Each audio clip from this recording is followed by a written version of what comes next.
이번 시간에는 현재 이 탄핵 소추 국면과 중국 공산당이 좀 어떤 그 연관관계가 있는지 하는 부분을 말씀을 드리도록 하겠습니다. 요 사진에 제가 한반도 위에 망치를 그려놨습니다. 우리는 항상 우리 입장에서만 그 세계를 보는데 중국 입장에서 한반도를 보면 어떤 일이 벌어질까요?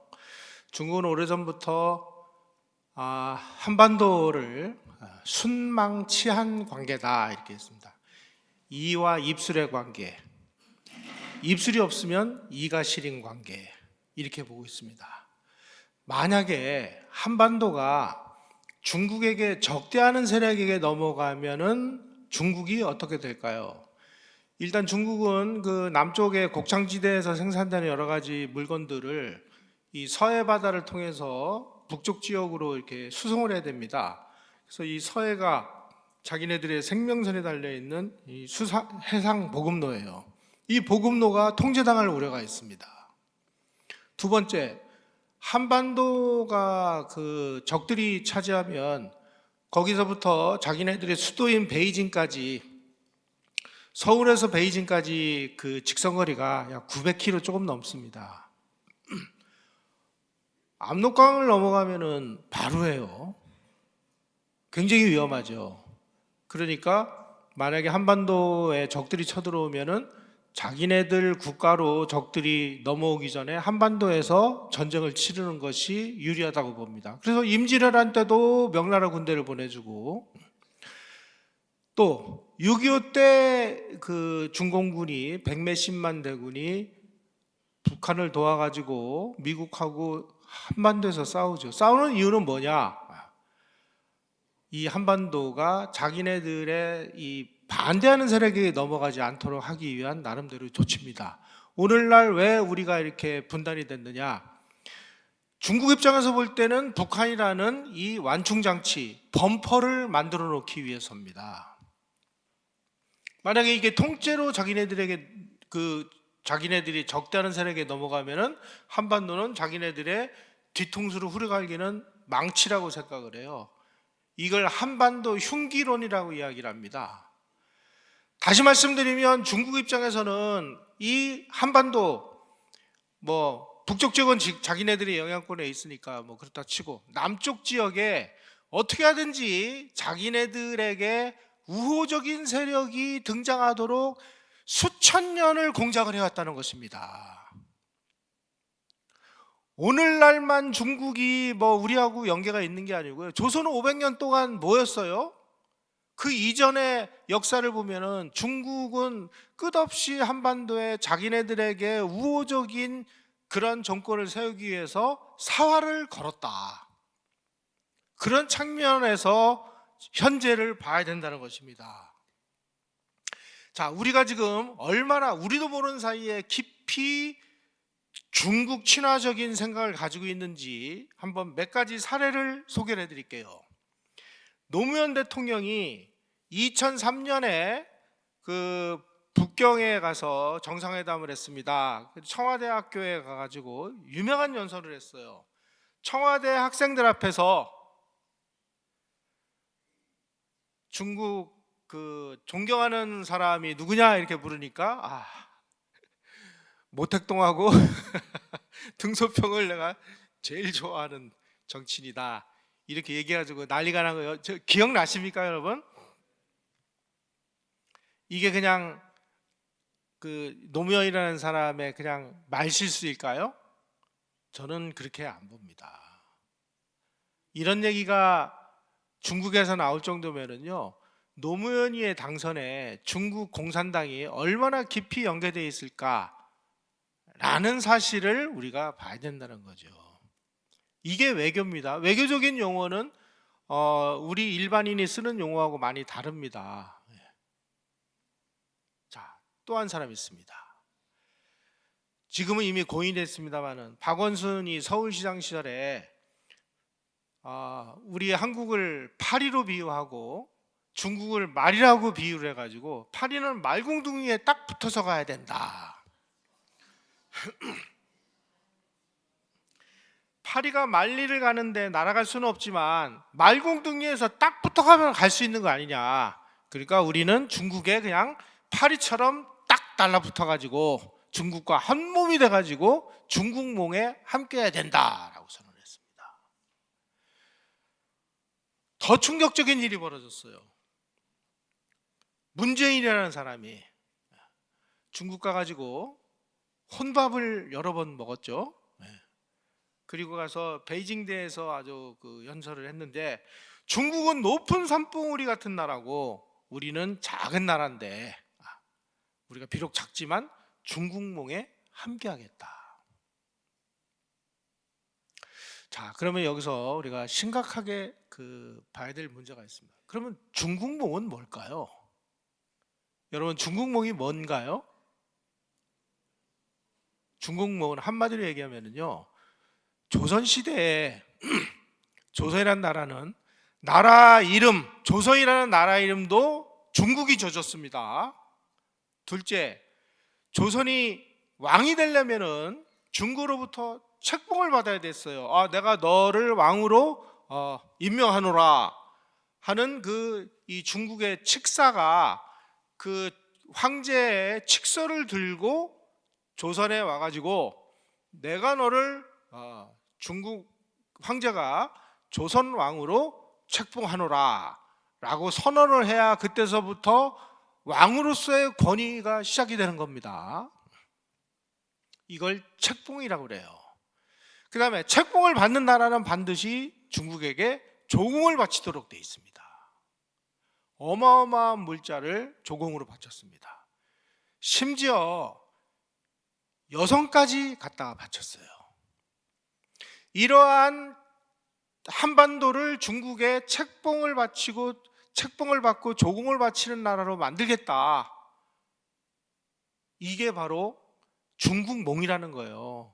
중국몽은 한국뿐만 아니라 대만, 아시아 전체, 일단 아시아 전체를 옛날식의 책봉 조공 체계로 만든 다음에 미국하고 맞짱을 떠가지고 2049년 안에 바로 전 세계를 책봉 조공 체제로 만들어 버리겠다. 거기에 상국은 중국이고 나머지 것들은 다 하국이에요. 이렇게 만드는 것을 중국몽이라고 얘기해요. 그 중국몽에 문재인이 함께 하겠대요. 그게 대한민국 대통령의 입에서 나왔습니다. 여기서 이제 심각한 문제가 있습니다. 세계 어느 시대나 이 세계 패권국이 있고 패권에 도전하는 나라가 있습니다. 그러면 패권국이 지금은 미국이죠. 패권에 도전한 나라는 중국이죠. 그래가지고 패권 도전국은 항상 이 패권에 도전하게 돼 있어요. 그런데 중요한 건 뭐냐면 세계 패권국의 경우 미국은 자기네들의 그 사상과 이념, 체제를 세계에다가 전파를 하려고 해요. 미국이 지금 퍼뜨리려고 하는 사상과 이념 체계는 뭡니까? 자유민주주의와 자본주의를 바탕으로 한 시장경제죠. 중국이 퍼뜨리려고 하는 이 사상과 이념 체계는 뭐예요? 중국 공산당 일당 독재 체제를 전 세계에다가 퍼뜨리겠다는 거예요. 그게 중국몽이라는 것입니다. 그런 중국몽에 한국이 같이 하겠대요. 그래서 문재인에 대해서는 뭐 간첩이다 뭐 이런 얘기까지 나왔었죠. 자, 시진핑이라는 사람이 트럼프 대통령 1기 때 2017년 4월에 플로리다에서 정상회담을 했습니다. 정상회담을 마친 다음에 트럼프 대통령이 미국 언론에다가 충격적인 이야기를 했어요. 아니, 시진핑 주석하고 내가 지금 정상회담을 했는데 시진핑이라는 사람이 이렇게 얘기를 하더라 하고 미국 언론에다가 공개를 한 내용입니다. 이게 중국과 한반도, 북한이 아닌 한국 역사에 대해서 얘기했는데 한국은 수천 년 동안 중국의 일부였다. 여러분, 이거를 미국 대통령하고 정상회담을 하는 자리에서 한반도가 수천 년간 이거 중국의 일부였거든 이라는 이야기를 한 그 속뜻은 무엇일까요? 아니 지금 저 한국은 말이야 그 오래전부터 우리에게 그 책봉을 받고 조공을 바치던 나라인데 이제 미국은 손 떼고 나가. 여기는 우리가 관리할 거야. 우리 옛날식으로 여기 그 우리가 상국이고 쟤네들은 하국이야. 그러니까 여기 책봉 조공 체계를 만들려고 하니까 미국 빨리 손 떼고 주한미군 나가 라고 요구한 겁니다. 이게 그 외교 용어를 잘 보셔야 되는 거예요. 시진핑의 진짜 의미는 우리 그 한반도를 우리 조공국으로 만들 거니까 손대지 마시오. 이미 이때 미국하고 중국은 한반도 문제와 관해서 심각한 그 충돌이 벌어진 것입니다. 자, 왜 그럴까요? 왜? 만약에 미국이 한국하고 손잡고 북한을 아주 레짐 체인지, 박근혜 대통령이 선언했듯이 레짐 체인지를 해버리면 지금 중국은 압록강과 두만강을 사이에 두고 우리 막강한 우리 국군과 주한미군이 그 대한민국에 주둔하고 있잖아요. 그거를 중국하고 지금 한국이 국경을 맞대야 되는데 그러면 자국의 이 수도가 얼마나 위험하겠습니까? 그러니까 이런 일들은 중국 입장에서는 가장 끔찍한 상황이 되는 거예요. 이걸 막기 위해서 막으려면 어떻게 해야 돼? 대한민국에다가 자기네들 말을 잘 듣고 자기네들의 의지를 충실히 수행해 주는 그런 정부를 세우기만 하면 되는 거죠. 아니 뭐 굳이 뭐 그걸 위해서 뭐 무슨 뭐 미사일을 쏘고 뭐 대포를 동원하고 뭐 그럴 필요가 뭐 있어. 그냥 조용히 알아서 하면 되지. 이게 초안전이라는 겁니다. 자, 바로 이 시진핑과 이 트럼프 대통령이 한국이 중국의 일부였다라고 이야기한 2017년 4월 이후에 중국은 그 교과서가 달라지기 시작한 거예요. 중국 교육부는 앞으로 중국에서 나오는 모든 그 교과서는 중국과 한반도의 관계는 종번 체제로 기술을 하라. 종번 체제라는 건 책봉 종을 받는 우리의 소위 말하는 속국이었다라는 것을 명문화해라라는 뜻입니다. 그래서 중국 교육부의 중해 역사 강요, 여기에는 중국과 한반도의 역사적 관계를 종번 체제로 기술을 하라. 그래서 2017년 이후에 나오는 모든 교과서에는 그렇게 기술이 바뀌었습니다. 그러다 보니까 이제 중국의 하급 관리인 그 천하이라는 이 중국 외교부 아시아국입니다. 아주국의 부국장인 사람이 아니 한국 너희들 지금 거기다가 사드 배치를 해? 소국이 대국에 대항을 할 거야? 뭐 이런 얘기를 직접 합법으로 얘기하는 겁니다. 너희 정부가 사드를 배치하면 단교 수준으로 엄청난 고통을 주겠다. 그러니 알아서 해. 자, 여러분 사드가 배치가 되고 나서도 지금 거기에 이 국내 좌익들이 거기를 포위하고 있어가지고 주한미군의 육로로 거기 보급을 못해가지고 헬기로 뭐 보급을 하고 했던 이런 이야기 여러분들 다 언론 보도를 통해서 알고 계시죠? 이게 뭐예요? 중국 공산당이 지령 내린 거예요. 국내 좌익단체에 사드 저거 기능 못하도록 너희가 그 길 봉쇄해. 자, 여러분 제주 강정에다가 해군기지를 만들 때 그야말로 이 전국의 이 좌익들이 다 몰려가 가지고 몇 년 동안 시위를 했습니다. 또 국제 좌파 연대에 있는 수많은 이 좌파 인사들이 제주도까지 날라와 가지고 거기다가 해군기지 만들지 말라고 반대를 했어요. 아니 한국이 우리 해군이 여기 쓰기 위해서 해군기지 만드는데 왜 국제좌파연대 왜 좌파들이 왜 반대를 해요? 여러분 강정에다가 해군기지가 만들어지면 미군 7함대가 유사시에 거기 들어올 수도 있는 거예요. 거기에 미 7함대가 들어오면 가장 불편한 건 누구죠? 북한과 중국 공산당이잖아요.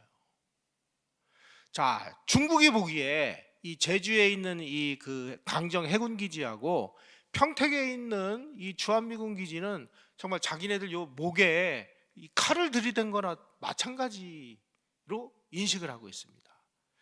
제가 그 아는 사람이 있어서 평택 주한미군 기지를 한번 방문한 적이 있어요. 가보니까 좀 황당하더라고요. 그냥 활주로 하나 덩그러니 있고요. 그다음에 그 옆에는 그냥 한 5층짜리로 된 아파트들만 쭉 있어요. 아, 이게 무슨 해군 기지야? 이게 무슨 그 평택 이게 무슨 미군 기지야? 뭐 무슨 뭐 무기도 보이고 뭐도 보여야 되잖아요. 아무것도 없는데 이게 뭐 아파트 단지야 뭐야? 알고 보니까 지하에 뭐가 들어있는지 아무도 몰라요. 전 세계에 중국의 가장 가까이에 최첨단 미군 기지가 평택에 있는 겁니다. 아주 중국 입장에서 보면 막 미치고 팔딱 뛸 노릇입니다. 이게 한국은 대통령의 최측근 인물 중에서 아주 비중 있는 사람을 주중대사로 임명을 합니다. 그런데 중국의 경우는 어떤 사람을 주중대사로 임명을 할 거야? 자, 중국에서 미국에다가는 외교부 차관급을 대사로 보냅니다. 일본에다가는 외교부 차관복급을 보냅니다. 북한에다가는 대외연락부 차관급을 보내요. 한국에다가는 은퇴 직전에 찌끄러기를 보냅니다. 네. 이상하죠? 2023년에 경천 동지할 일이 벌어졌습니다. 이게 이 국제관계를 아는 사람들은 2023년 6월 8일 이날 있었던 이 사건이 그 이후에 윤석열 대통령이 무사하지 못하겠구나 하는 걸 어느 정도 감지를 했습니다. 저도 그걸 감지를 했고 또 뭐 한국에서 이러저러한 그 활동을 하는 많은 활동가들이 2023년 6월 8일 날 주한 중국 그 주중 한국 대사인 싱하이밍이라는 이 대사가 이재명 더불어민주당 대표에게 밥이나 같이 먹읍시다라고 불러가지고 느닷없이 이 사람을 앉혀놓고 A4 용지 5장 분량을 꺼내가지고 선전포고하듯이 읽었던 거 여러분들 다 기억나시죠? 이 양반이 대사가 한 나라의 대사가 내정 간섭하는 발언을 야당 대표를 불러놓고 했다. 이게 무슨 의미가 있는 걸까요? 외교가에서는 이건 거의 선전포고를 한 거 비슷하게 이해를 합니다. 이때 민주당 내에서도 야 이재명 저거 완전히 정말 좀 비굴하게 뭐 저래도 되나 뭐 이런 비판이 민주당 내에서도 나올 정도였습니다. 이날 무슨 얘기를 했느냐? 시가이밍 대사가 중한 관계가 많은 어려움에 처한 것은 중국 때문이 아니다. 자, 대만 문제는 중국의 핵심 이익이다. 한국은 대만 문제에서 중국의 핵심 우려를 확실히 존중해 주기 바란다. 이거는요, 이거 외교 용어인데 이걸 우리가 그냥 흔히 쓰는 얘기로 말하자면은 야, 대만을 우리가 무력 흡수 통일하는 거는 중국의 오랜 꿈이야. 그러니까 한국 너희들은 중국이 대만을 그 무력으로 흡수 통일하는 거에 찬성해. 이렇게 강요를 한 것입니다. 그 다음 한국의 지금 대중무역 적자가 계속 늘어나고 있는데 이거는 당신들이 지금 한국의 그 중국하고 손을 떼려고 하기 때문이야. 탈중국화가 주요 원인이야.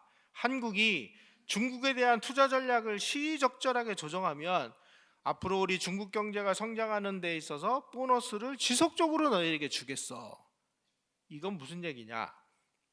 바로 트럼프 대통령이 중국을 제외하고 자유우방국들만 가지고 글로벌 공급망을 새로 만들겠다라고 선언을 했는데 그러한 중국을 제외한 글로벌 공급망에 한국 너희들이 참여하면 우리가 죽여버릴 거야 라고 이야기한 것입니다. 더 큰 얘기를 했죠. 아니 지금 윤석열 대통령이 당선되자마자 미국이 승리하고 중국이 패배할 것에 지금 배팅하고 있는 것 같다. 이는 분명히 잘못된 판단이다. 중국 패배에 배팅하고 계속 미국하고의 관계를 강화하면 당신 반드시 후회하도록 만들 거야. 여러분, 이게 윤석열을 빨리 탄핵해라고 중국 공산당이 국내 좌익과 북한에게 선언한 겁니다. 이게 적어도 국제관계를 아는 외교관들, 외교를 전문으로 한 사람들은 다 그렇게 해석을 했어요. 야, 이거 조만간에 이제 중국이 뭔 일을 벌이겠구나. 그로부터 1년 6개월 후에 윤석열 대통령이 탄핵 소추된 거예요. 자, 이 싱하이밍이 정말 그 경천동지할 발언을 하니까 윤석열 대통령이 그로부터 며칠 후에 6월 13일 날 싱하이밍 대사가 아니 지금이 뭐 그 청나라하고 조선 관계인 줄 아느냐? 저 사람 자기가 무슨 조선에 파견된 원세계로 착각을 하는 것 같은데 웃기는 소리다 하고 윤석열 대통령이 싱하이밍을 아주 직접적으로 비판하는 그런 발언을 했습니다. 원세계라는 사람은요, 처음에 조선에 올 때 이 친구 나이가 23살이었어요. 23살짜리가 조선에 그 말하자면은 이제 다른 나라로 치면은 대사로 왔는데 대사가 조선의 상황 노릇을 했습니다. 이 사람은 이제 나이가 좀 들어가지고 또 중국에도 부인이 있는데 조선에 와가지고 조선 여자 2명을 첩으로 뒀어요. 그래가지고 7남 8녀를 조선 첩과의 사이에서 낳았어요. 그 중에 한 사람이 그러니까 원색의 손자 되는 조선 여성과의 사이에서 태어난 그 손자 중에 한 사람이 위안자류라는 아주 유명한 그 세계적인 핵 물리학자가 됐어요. 바로 이 사람의 발언은 조선시대 원세계가 했던 그런 행위하고 완벽하게 일치를 합니다. 자, 너희들 말이야, 윤석열 대통령 보니까 당선되자마자 지금 중국하고의 이 오순도순 잘 해왔던 이 관계를 하루아침에 박살을 내버리고 미국을 추종하는, 그래가지고 한미동맹을 강화하고 일본과의 관계를 강화해가지고 한미일 동맹 관계를 강화해가지고 중국을 포위하는 중요한 역할을 하고 있는데, 당신 말이야 미국에 이렇게 그 한미동맹을 강화하면은 우리가 그냥 안 놔두겠어. 그 1년 6개월 후에 탄핵된 거예요. 지금 탄핵을 앞두고 있죠. 지금 탄핵 소추만 된 거죠. 아까 말씀드린 대로 이 시진핑의 중국몽은 한마디로 얘기하면 중국의 이 일당 독재 사회주의 체제를 전 세계에다가 퍼뜨리기 위한 중국 공산당의 선언입니다.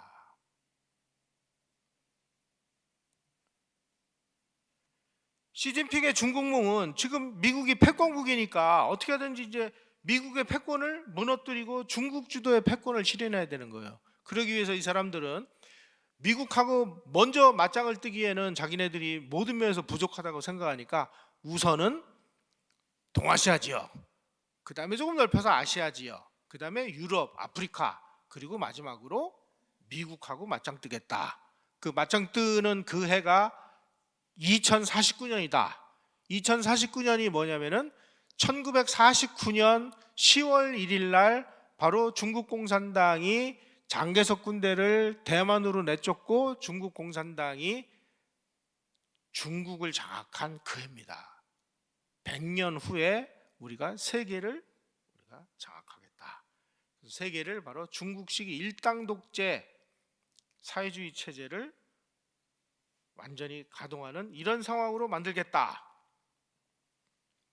그러기 위해서는 국가를 통합하고 인민을 행복하게 하고 국가를 현대화하고 강력한 군대를 기르고 그렇게 해서 초강대국화를 해가지고 2049년에는 미국을 꺾고 우리가 패권국이 되겠다. 이게 중국몽이라는 겁니다. 그런데 학자들은 이게 중국 악몽이다. 왜 악몽이냐?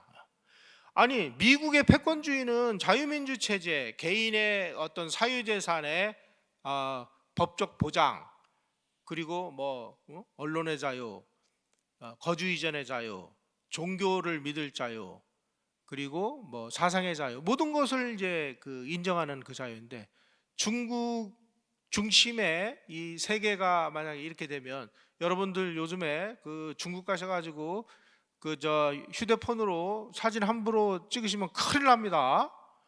간첩으로 체포돼 가지고 수십 년형을 살 수도 있어요. 지금 여러 가지 언론 보도를 통해서 아시겠습니다만은 저쪽 신강 위구르 자치구 이런 지역은요, 로봇 경찰이 돌아다니면서 지나가는 시민들 얼굴을 다 찍어요. 지금 경찰이 로봇이 거리를 돌아다니면서 사람들 얼굴이고 뭐고 다 찍습니다. 안면 인식 기술을 활용해 가지고 어떤 지금 요주 인물이 돌아다니고 있는지까지를 다 감시를 해요.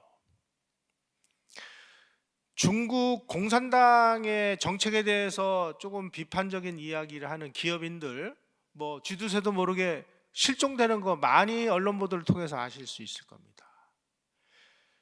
시진핑이가 지금 중국 주석이 됐는데, 중국 주석이 되기 이전까지만 해도 제 친구가 중국 상해 교통대학의 교환 교수로 갔다 왔는데, 그 이전까지는 교수들이 연구하는 연구 과제는 자기가 임의로 정했답니다. 근데 시진핑이 딱 공산당 주석이 되더니 연구 주제를 당이 정해주더래요. 학자들은 아무 주제나 연구할 수 있는 권리를 박탈당했습니다. 여러분들 그런 세상에 살고 싶으십니까? 어디 길거리 돌아다니는데 로봇이 쫄래쫄래 쫓아다니면서 내 얼굴 계속 찍어가지고 얘가 지금 어디로 가고 있어, 이거를 중국 공산당이 다 아는 이런 감시체제에서 살고 싶으십니까? 지금 중국 공산당은 자기네 나라 안에서 하고 있는 이 감시체제를 전 세계를 지배하기 위해서 전 세계에다 그런 네트워크를 깔려고 지금 작정을 하고 있는 것입니다. 그러기 위해서 우선 당장 미국하고 맞짱을 뜨려니 자기네들이 좀 실력이 부족하니까 우선 동아시아서부터 뭔가 자기네들의 생각에 맞는 쪽으로 정리를 하자. 그게 바로 A2AD라고 명명이 된 반접근 지역 거부 전략이라는 겁니다. 이거 용어가 굉장히 좀 어렵죠. 반접근 지역 거부 전략이다. 이건 이 학자들은 원래 이렇게 좀 유식해 보이려고요, 어려운 용어들을 막 이게 동원한다. 한마디로 얘기하면, 야 미국 너희들 말이야, 이 아시아로 들어오지 마. 아시아로 들어와 버리면 우리가 개발한 이 둥펑 미사일로 확 쏴버리겠어. 여기 지금 제가 동그라미를 쳐놨는데, 지금 이 중국이 가지고 있는 이 동펑 미사일이 21이 있고 26이 있는데 날아가는 거리가 이렇게 멀어요. 이건 무슨 얘기냐? 지금 미국이 가지고 있는 항공모함이 지금 이쪽으로 들어오면 우리가 이제 여차하면 너희들 확 쏴버리겠어. 그러니까 이제 미국이 이러다가 지금 현재 미국이 가지고 있는 항공모함은 어마어마하게 크죠. 막 배수량이 막 7만 9천 톤에 한 번에 막 함재기를 90대 100대씩을 싣고 다니는 정말 떠다니는 이제 비행장이나 마찬가지인데, 이러다가 이거 미사일 한 방 맞으면 큰일 나고 이게 피해가 크죠. 그러니까 미국은 지금 어떤 전략으로 바뀌고 있냐면은, 현재보다 규모가 한 4분의 1 정도로 축소된 아주 작은 이 소형 항공모함을 수백 척을 만들겠다. 그리고 거의 모든 이 항공모함이나 전투함정은 전부 무인으로 움직이는 이런 배로 만들겠다. 그래야 이제 인명 피해가 줄어드니까. 그런데 지금 미국이 조선업이 없잖아요. 그러니까 어떻게 해요? 이미 몇 년 전부터 한국에서 제일 배 잘 만드는 한화그룹, 너희들 빨리 미국으로 와. 미국으로 와서 우리 조선소를 사. 왜냐하면 미국의 무기는 미국에 있는 이 회사만이 무기를 만들 수 있습니다. 그래서 한화그룹이 미국의 조선소를 인수한 거 여러분들 다 아실 거예요. 이제 한미 동맹은요, 미국이 가장 필요로 하는 항공모함을 대한민국의 기술로 만들어줘야 되는 상황이 됐습니다. 중국 입장에서 보면 이거 얼마나 불편하겠습니까? 한국이 이거 막아야 되는 거예요. 자, 더 큰 문제가 벌어졌습니다. 지금 중국을 이제 포위하기 위해서 미국이 미중 신냉전 시대를 맞아가지고 주변국에 아주 그냥 이 동맹을 강화해가지고 미국에서부터 한국, 그다음에 대만 뭐 이래가지고 인도, 호주 뭐 해가지고 이 중국을 뺑뺑 돌아가면서 포위하고 있어요. 그 포위하고 있는 와중에 가장 결정적인 지역에 바로 대만하고 한국이 위치하고 있습니다.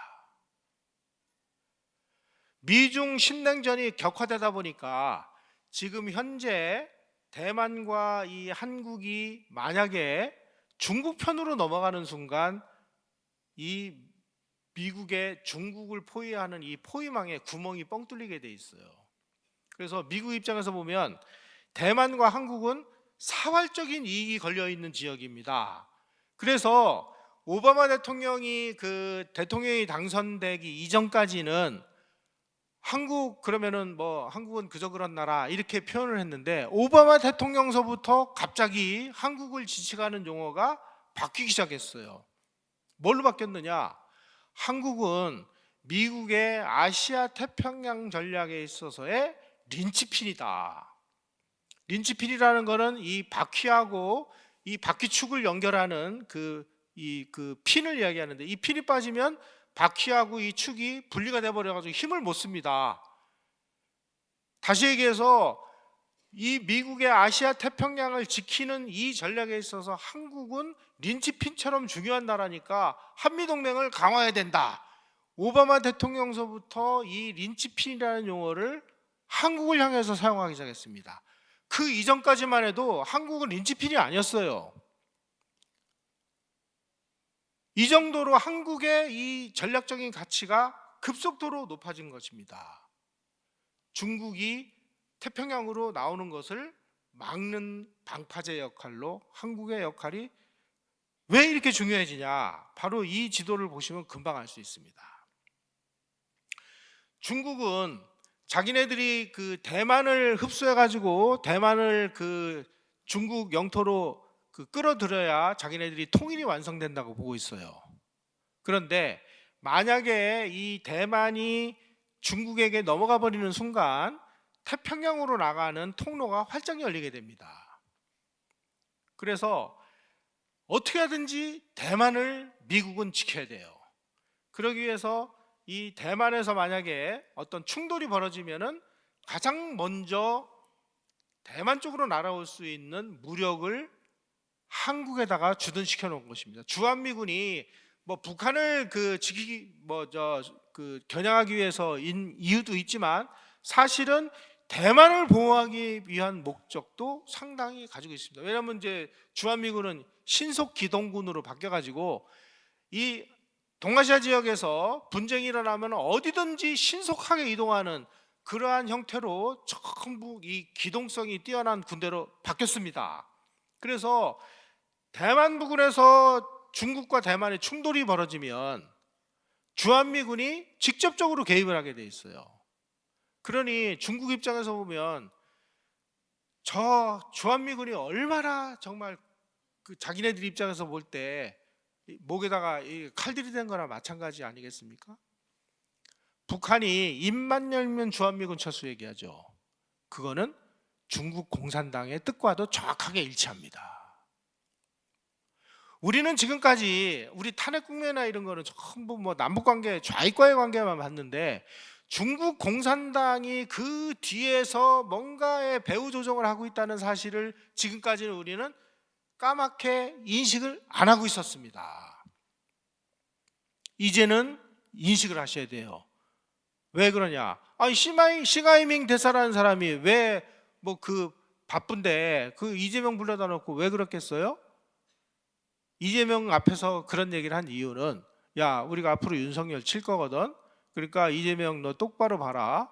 우리가 윤석열 치면 너 대통령 될 건데 대통령 돼가지고 우리하고 뭐 짝짝꿍이 되지 않고 미국에다가 기웃기웃하면은 너 어떻게 되는지 내가 우리가 보여줄 거야. 미국에 배팅하면은 너 앞으로 괴로워. 이거를 이재명 앞에서 얘기한 거예요. 그런 일이 실제로 지금 벌어지고 있지 않습니까? 자, 그러면 윤석열 대통령은 취임 후에 도대체 무슨 일을 했을까? 윤석열 대통령은 취임 이후에 뭐 여러 가지 중에 가장 중요한 일은 뭐냐면은 한미 동맹을 극적으로 강화하기 시작을 했습니다. 캠프 데이비드에 가가지고 막 한미일 군사 동맹을 강화를 하고, 그 다음에 일본과의 관계를 정상화하고, 미국과의 관계를 급속도로 전진을 시키니까 지금 야 우리가 지금 미국 편에서 해야 돼 아니면 중국 편에서 해야 돼 하고 막 망설이고 있던 나라들이 한국을 보니까, 한국이 확실하게 지금 한미동맹을 강화하는 쪽으로 보니까 야 우리도 절로 가야 되겠다. 그래가지고 한국 정부의 스탠스를 보고 상당수의 나라들이 미국과의 동맹관계를 강화하는 쪽으로 돌아섰습니다. 중국이 보기에 이거는 용납할 수 없는 일이 벌어진 거예요. 아까 말씀드린 이 순망치 안에 한반도 흉기론에 이런 걸 막으려면 어떻게 되느냐? 뭐 간단한 방법이 있죠.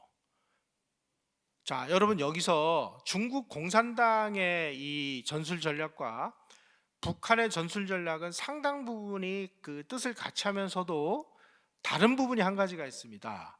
북한은 대한민국의 이념과 체제를 완전히 자기네들 걸로 다 그 접수를 해가지고 이 붉은 통일을 하는 것이 자기네들의 목적이라면, 중국 입장에서는 그렇게까지 해야 될 필요는 없는 거예요. 중국은 그냥 한국이 친중 정부기만 하면 돼요. 자기네들 말만 잘 들으면 돼.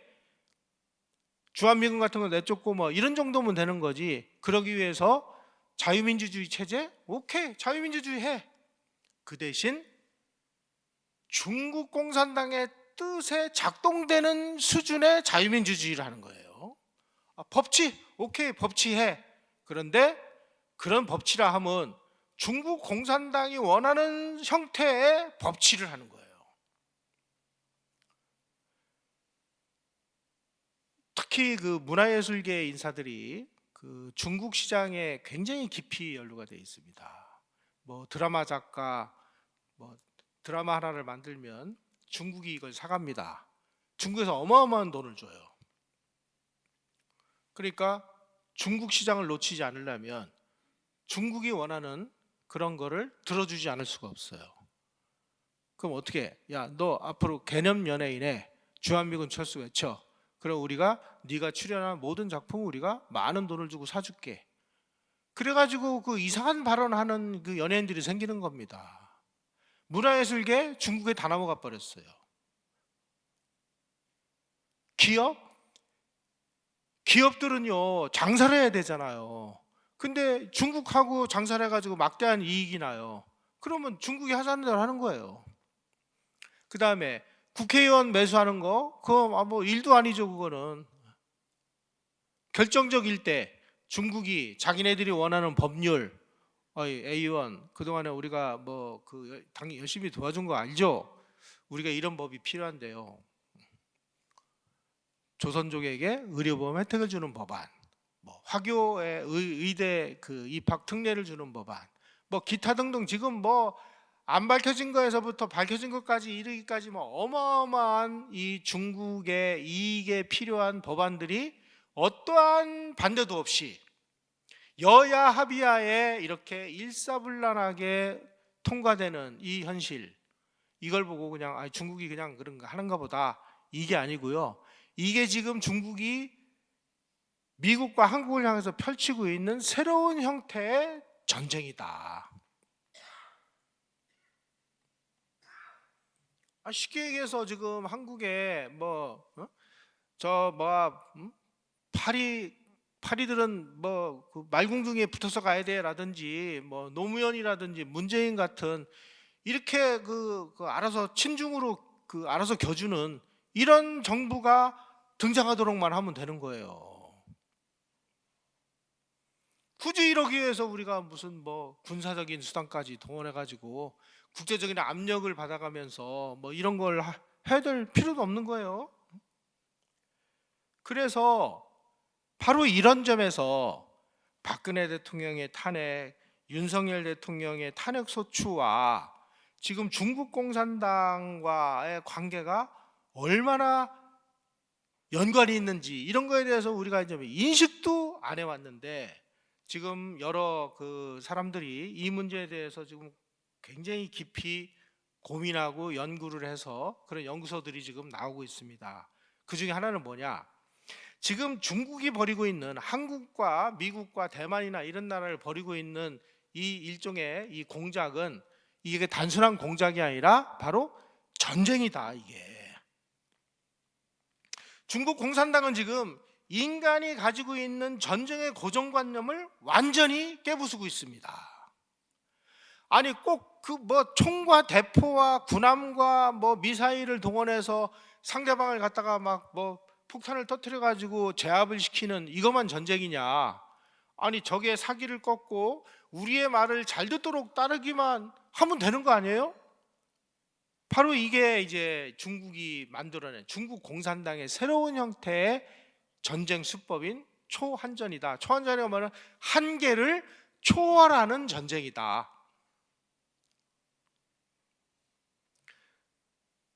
굳이 뭐 이런 무력 수단을 동원하지 않고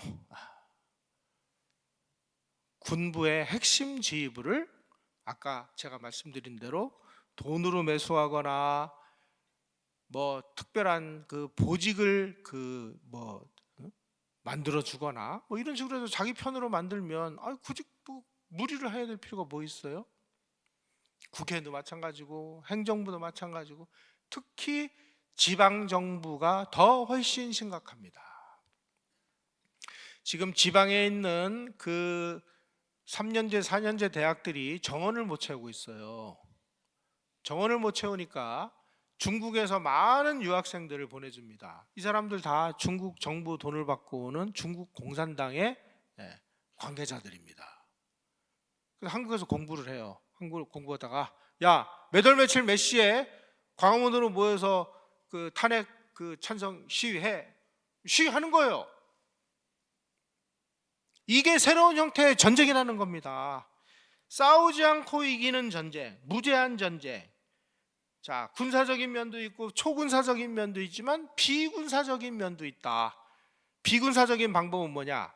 금융전, 금융을 움직여라. 무역을 움직여라. 자원을 움직여라. 경제 원조를 해라. 법률을 중국에게 유리한 쪽으로 만들어라. 제재를 가해라. 언론을 우리 편으로 끌어들여라. 언론 끌어들이는 거는 정말 식은 죽 먹기나 마찬가지입니다. 왜냐하면 자본주의 사회의 언론들은 전부 광고로 먹고 사는 거거든요. 광고, 자기네들하고 연계가 있는 기업들에게 계속 광고를 주도록 해요. 그리고 어느 날 말 안 들으면 자꾸 뭐 중국의 이익에 반대하는 그런 그 기사를 보도하면 야, 거기 그 광고 빼버려. 광고 빼버리면 언론사가 존립할 수가 없죠. 이런 식으로 재갈을 물리는 겁니다. 중국이 동원하는 수단과 방법은 상대 국가가 상상하지도 못하는 그런 방식을 동원해서 공격을 하고 있다. 자, 이 사례 중에 부정선거 사례도 포함되어 있다. 여러분들이 이 부분을 굉장히 우려하고 계실 거예요. 실제로 그러면은 이번에 뭐 스카이데일리가 그 중국 뭐 90 몇 명을 뭐 체포해가지고 괌으로 데려갔다. 저한테도 그런 얘기를 묻는 분들이 많아요. 이거 사실입니까? 사실인지 아닌지 제가 모릅니다. 이건 미국 정부가 이거를 이제 발표해야 아는 거죠. 그런데 실제로 일어난 일을 우리가 근거로 제시할 수는 있어요. 어떤 일이 벌어졌느냐? 트럼프 대통령이 일기 때 중국에다가 계속 관세 폭탄을 터뜨렸습니다. 계속 관세. 그러니까 이제 중국 정부가 야, 안 되겠다. 트럼프 낙선 운동을 벌이자. 그래가지고 2020년 대선이 벌어졌습니다. 그래서 현직 대통령 트럼프하고 민주당 후보 바이든하고 붙었어요. 이때 무슨 일을 벌였느냐? 중국 공산당 산하에 그 인민해방군 소속에 있는 정치공작부 대원들 중에 SNS 전문가, 빅데이터 전문가, 가짜 동영상 만드는 전문가, 선거 여론 전문가 뭐 백몇십 명을 비밀리에 신분을 위장을 해가지고 휴스턴에 있는 중국 총영사관으로 급파를 했습니다. 그리고 미국 국내에 있는 이 바이든 진영하고 손을 잡고 계속 트럼프 낙선 운동을 조직적으로 전개하기 시작을 했습니다. 미국 정부가 이걸 처음에는 몰랐어요. 그러다가 이상한 일이 벌어졌습니다. 그 총영사관 직원 중에 한 사람이 비밀 문서를 가지고 미국 정부로 망명을 했습니다. 그래가지고 CIA하고 FBI가 그 정보를 가지고 지금 하고 있는 거를 와치하다 보니까 진짜 여기서 이런 짓을 하고 앉아 있는 거예요. 그래가지고 휴스턴 총영사관에 폐쇄 명령을 내린 거예요. 여러분들 이거 언론 보도를 통해서 다 아셨을 거예요. 그런데 국내 언론에는 이게 바로 여기서 트럼프 대통령을 낙선시키기 위한 비밀 공작을 진행하고 있었다는 사실을 우리 언론들이 입도 뻥끗 안 했습니다. 그래서 CIA하고 FBI의 그 증거가 채집된 그 정황을 보고 미국 정부가 휴스턴 총영사관을 폐쇄를 명령을 했습니다. 그러니까 거기에서 작업을 하던 모든 증거물들을 다 태워야 될 거 아니에요? 뭐 이틀인가 3일 후에 다 철수시켜야 되니까. 그래서 거기서 밤새워 가지고 이 비밀 문서를 소각하다가 그 불길이 총영사관 건물로 옮겨 붙어 가지고 화재가 발생을 했습니다. 그래가지고 이 소방대가 출동을 했는데 이 총영사관 측이 문을 안 열어주는 거예요. 그래가지고 CIA가 그 문을 부수고 들어가가지고 불태우고 있는 증거물들을 압수를 해가지고 이 중국이 트럼프 대통령 낙선 공작을 조직적으로 행한 사실이 증거물이 확실하게 확보가 됐습니다. 이거는 우리가 이야기할 수 있는 증거입니다. 윤석열 대통령이 국민에게 드리는 말씀을 통해 가지고 몇 가지 중요한 얘기를 했습니다. 내가 이번에 이 일을 할 수밖에 없는 이유는, 아니 중국인이 저 부산에 와 있는 그 미국 항공모함 미 7함대를 촬영하는 걸 체포해 가지고 보니까 여기에 어마어마한 우리 이 군사 기밀에 관련된 내용들이 노트북에서 발견됐다. 그래가지고 이거를 처벌하려고 하니까 외국인을 간첩죄로 처벌할 수 있는 법적 근거가 없어가지고 이 외국인도 간첩죄로 처벌할 수 있는 법을 만들어 달라고 그랬더니 더불어민주당이 끝끝내 반대해서 못 만들었다. 이건 뭐예요? 중국 공산당이 다 공작을 한 거예요. 그래서 선관위 서버를 열어서 결정적인 증거물을 잡아야 되는데 선관위를 조사를 하려면 조사도 못하는 겁니다. 그래서 내가 어쩔 수 없이 계엄을 선포했다. 결국은 선관위 서버를 까서 결정적인 증거물을 우리가 잡아내려면 어쨌든 윤석열 대통령이 다시 대통령으로 복귀를 해야 됩니다. 못하면요 이거 다 끝이에요. 바로 중국 공산당의 트럼프 낙선 운동은 중국이 지금 새롭게 벌이고 있는 이 새로운 전쟁의 시작인데, 그 새로운 전쟁이 바로 초한전, 한계를 초월한 전쟁이다. 이미 전쟁은 시작됐고 미국을 상대로 해서 이런 일을 벌였는데 한국의 선관위쯤이야 어떻게 했습니까, 여러분? 중국 공산당이 트럼프 낙선 운동을 하기 위해서 동원한 그 수법은 상상을 초월했다고 그래요. 정치 공작전, 여론전, 심리전, 정보전, IT 기술전, 금융전, 문화전, 이념전, 심지어 여러분 요즘에 그 국내 마약 문제가 심각한 거 그 뭐 보도를 통해서 아실 거예요. 그 가장 심각하게 문제가 있는 게 펜타닐이라는 그 마약인데, 이 펜타닐은 중국 광동성에서 만들어지는 겁니다. 이 광동성에서 만든 이 펜타닐이 이 중국 공산당의 이 공작부가 이 중남미 마약 카르텔하고 손을 잡아가지고 중남미를 통해서 미국 시장으로 어마어마한 양의 마약을 밀수를 해가지고 미국 사람들을 마약으로 쩔게 만들고 있습니다. 여러분, 트럼프 대통령이 왜 지금 불법 체류자들 잡고 막 장벽 세우고 하는지 우리가 잘 봐야 됩니다. 이거 왜 그래요? 중국의 초안전 수법을 미국은 홀히 다 들여다본 겁니다. 우리만 모르고 있었던 거예요. 따라서 지금까지 한국에서 벌어졌던 이 박근혜 대통령 탄핵, 윤석열 대통령의 탄핵 소추와 중국 공산당의 이 초안전이 얼마나 밀접한 연관을 가지고 있는지, 이거를 깨닫는 것만으로도 우리는 뭔가의 경각심을 가질 수 있다는 것입니다. 지금까지는 이러한 연계에 대해서는 어느 누구도 상상도 안 했고, 설마 그런 일이 있겠어 라고 우리가 그냥 넘어갔는데, 이번에 일어나는 여러 가지 일들과 이 미중 신냉전과 연계를 해서 보면, 야, 이거 큰일 났다. 북한이 하는 공작은 중국 공산당이 하는 거에 비하면 어린애 장난 수준이다. 이게 다시 말씀드리면 지금 우리가 상대하고 있는 이 적들은 국내 이 좌익 세력, 그리고 북한 세력 플러스 중국 공산당이 3자가 연합을 해서 지금 우리 앞에 나타나 있다. 자, 2020년에 아주 심각한 그 문제를 체험을 한 미국, 결국은 트럼프 대통령이 낙선을 했죠. 2024년 선거 때, 야, 이번에는 우리가 더 이상 당하면 이제 미국의 이 자유민주주의가 심각한 위협을 받을 수도 있다.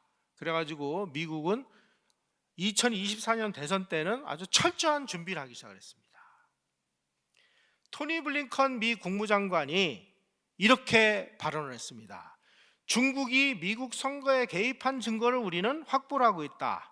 중국이 우리 선거에 개입을 멈추지 않으면 더 많은 조치를 취할 것이다 라고 경고를 했습니다. 그리고 바이든 미국 대통령이 2023년 11월에 시진핑과의 정상회담에서 중국 공산당이 미국 대선에 개입을 하면 돌이킬 수 없는 일이 벌어질 것이다 하고 직설적으로 경고를 했습니다. 그래서 중국이, 시진핑이 개입 안 할게 라고 약속을 했다고 연합뉴스 2024년 4월 27일자 언론이 보도를 했어요. 우리만 모르고 있었던 거예요, 이런 사실을. 휴스턴 총영사관이 왜 폐쇄를 당했는지, 트럼프 대통령이 왜 다른 우리 언론만 보면, 야, 저 트럼프 저거 또라이 아니야? 저 무슨 방벽을 왜 세우고 말이야? 저 뭐 하는 짓이야? 그런데 알고 보니까 중국의 초안전에 대항하기 위한 미국 나름의 지금 방법론을 총동원 하고 있다. 대만도요, 하마터면 넘어갈 뻔했습니다. 그런데 하필이면 그 결정적인 시기에 홍콩에서 민주화 시위가 발생했습니다.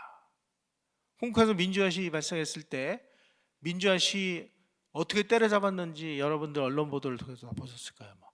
노란 우산, 그런 애들 장난이었어요.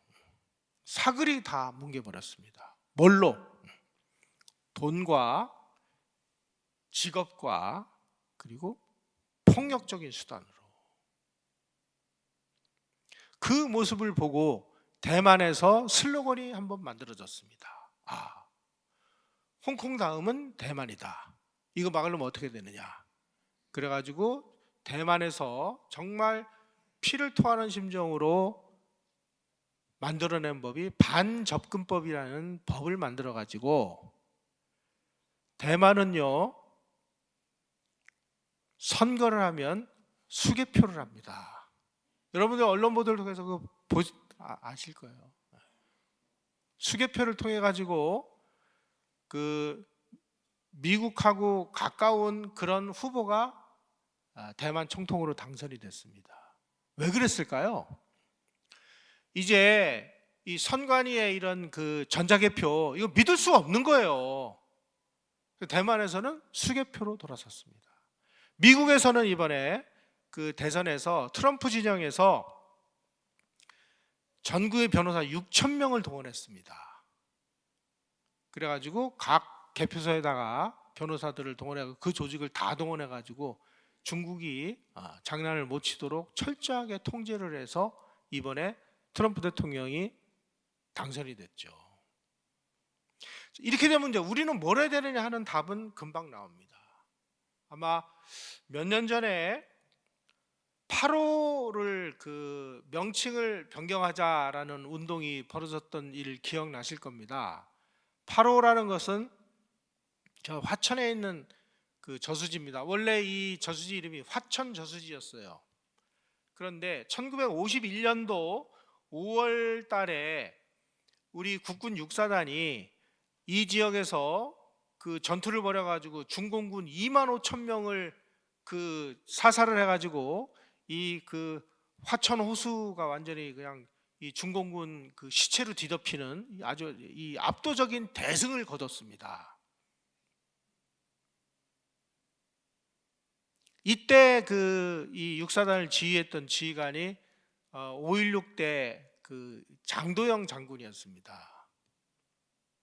그래서 이승만 대통령이 이 오랑캐를 격파한 이러한 그 유명한 장소니까 이거를 오랑캐를 격파한 걸로 해가지고 8.5호다 이렇게 이름을 줘가지고 8.5로 지금 불리고 있습니다. 그런데 느닷없이 문재인 정부 때 그 대통령 비서실장을 했던 사람이 노영민이었어요.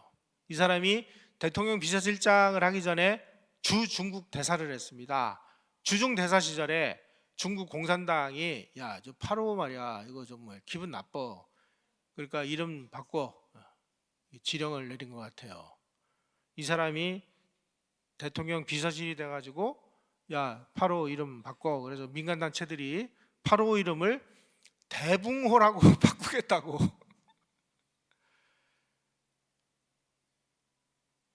난리를 쳤습니다. 그래가지고 그 당시에 이제 심사할 사람들이 현장에 가가지고 아니 8.5 명칭이 뭐가 문제가 있는 거예요? 뭐가?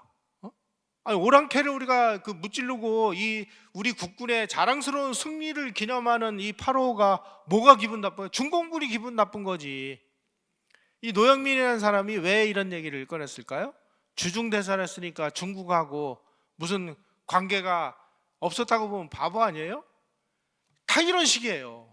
그런데 우리가 이러한 일들이 바로 중국 공산당의 뒤에서 뭔가 공작을 해가지고 이런 일이 벌어져 있구나 하는 사실을 알면 그 사실을 알고 있는 우리 뜻있는 이 시민들이 이건 안 돼라고 일어서 가지고 막을 수 있는 힘이 생긴다는 거죠.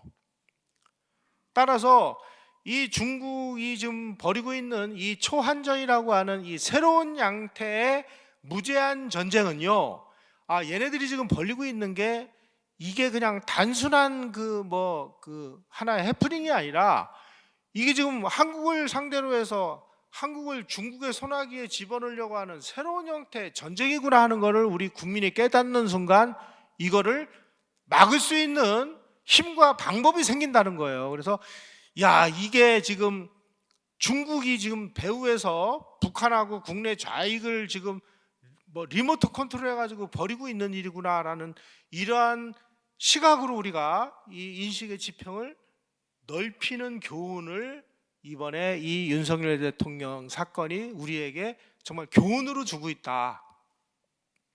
그런 면에서는 참 윤석열 대통령이 본인의 몸을 던져서 우리 국민들에게 큰 각성을 지금 주고 있는 거 아닌가 하는 생각이 듭니다. 여러분, 지금 중국이 벌이고 있는 이 새로운 형태의 전쟁은요, 너무나 범위가 넓고 그리고 많은 사람들이 이게 지금 중국의 공작인지 아닌지조차도 느끼지 못할 정도로 광범위하고 폭이 넓습니다.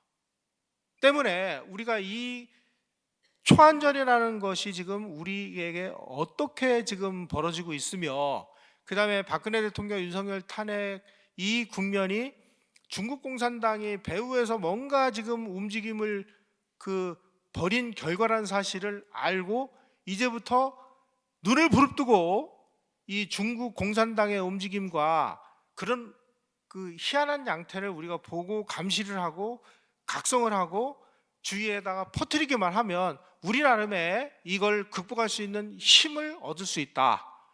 그리고 지금까지 트럼프 대통령이 지금 계속 하고 있는 저 정책의 핵심 본질이 무엇인지를 우리가 이해하면 우리도 무엇을 할 수 있는지를 우리가 교훈을 얻을 수가 있습니다. 지금 이제 트럼프 대통령이 행정명령에 서명하는 것 중에 하나가